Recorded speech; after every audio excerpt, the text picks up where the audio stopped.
Assalamualaikum warahmatullahi wabarakatuh. Saya atas nama Suliani S 62110 akan membuat video terkait jawaban dari pertanyaan soal ujian tengah semester mata kuliah praktek profesi semester 7. Baiklah, yang pertama itu soalnya adalah bagaimana pendapat kamu mengenai cara seorang penegak hukum dalam mengatasi masalah.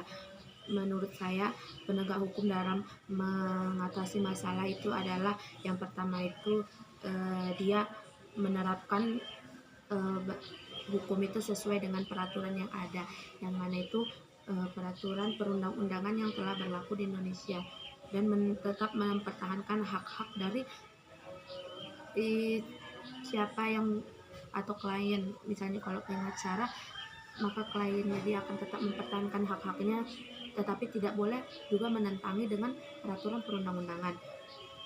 Yang kedua itu adalah proses peradilan, yang mana itu melakukan proses peradilan sesuai dengan hukum acara pidana atau maupun pidana maupun perdata, yang mana itu nanti setelah peradilan itu dilaksanakan, maka hakimlah yang akan memutus apakah si pelaku tindak pidana ini atau pelaku kejahatan ini bersalah atau tidak sesuai dengan fakta-fakta yang diberikan oleh penegak hukum, baik itu oleh jaksa penuntut umum ataupun penasihat hukumnya.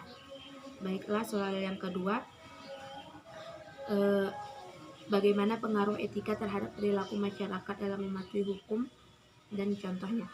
Etika itu memiliki peran penting di dalam masyarakat atau di dalam setiap individu atau manusia, yang mana itu ketika kita tidak menerapkan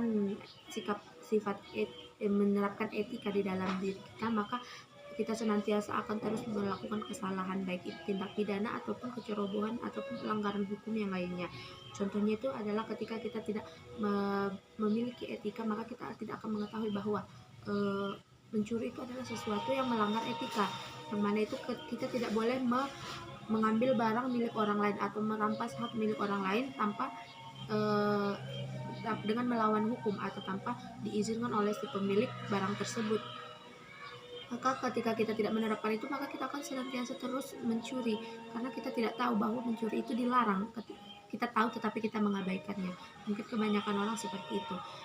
Selanjutnya, soal ketiga adalah bagaimana prinsip-prinsip keadilan dalam sistem hukum pidana di Indonesia.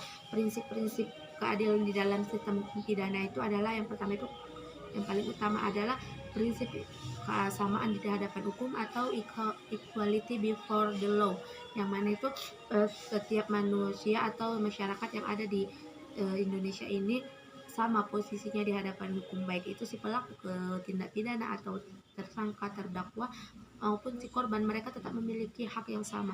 Sebelum pengadilan memutuskan bahwa ia bersalah, maka dia tidak boleh dikatakan bersalah. Itu adalah salah satu haknya. Yang kedua itu adalah perlindungan hukum yang sama, yang mana itu setiap orang itu di Indonesia ini harus dilindungi sama, baik itu harta, kehidupannya, dan lain-lainnya. Itu harus dilindungi, tidak boleh dibeda-bedakan antara yang satu dengan yang lainnya.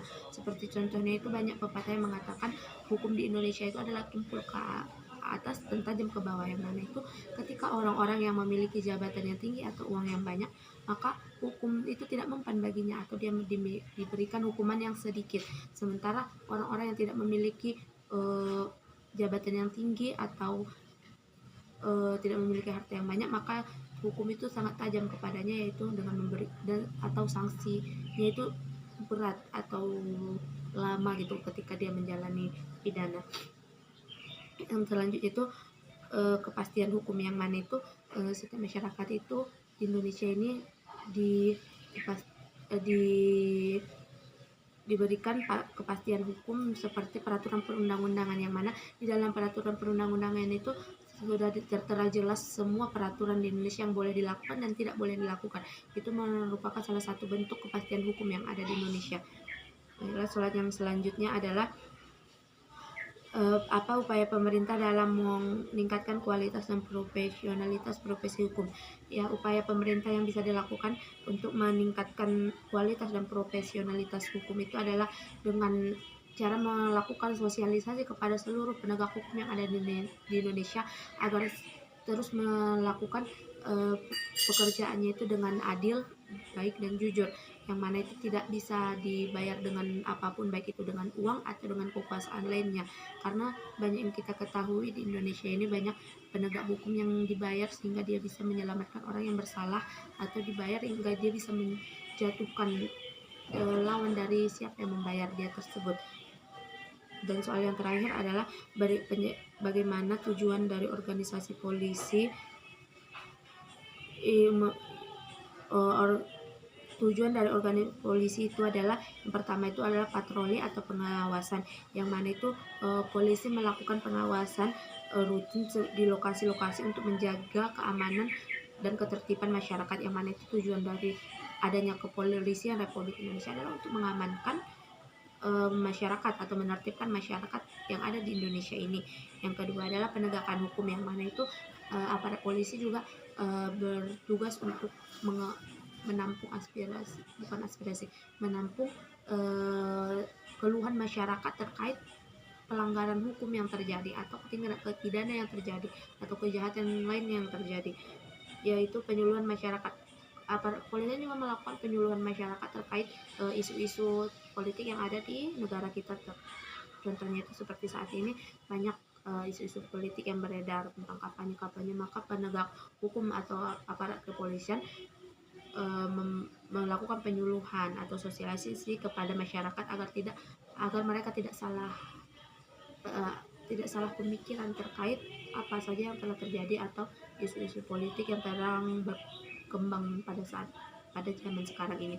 Mungkin cukup sekian penjelasan saya terkait soal ujian tengah semester saya pada hari ini. Wabillahi taufiq walhidayah. Assalamualaikum warahmatullahi wabarakatuh.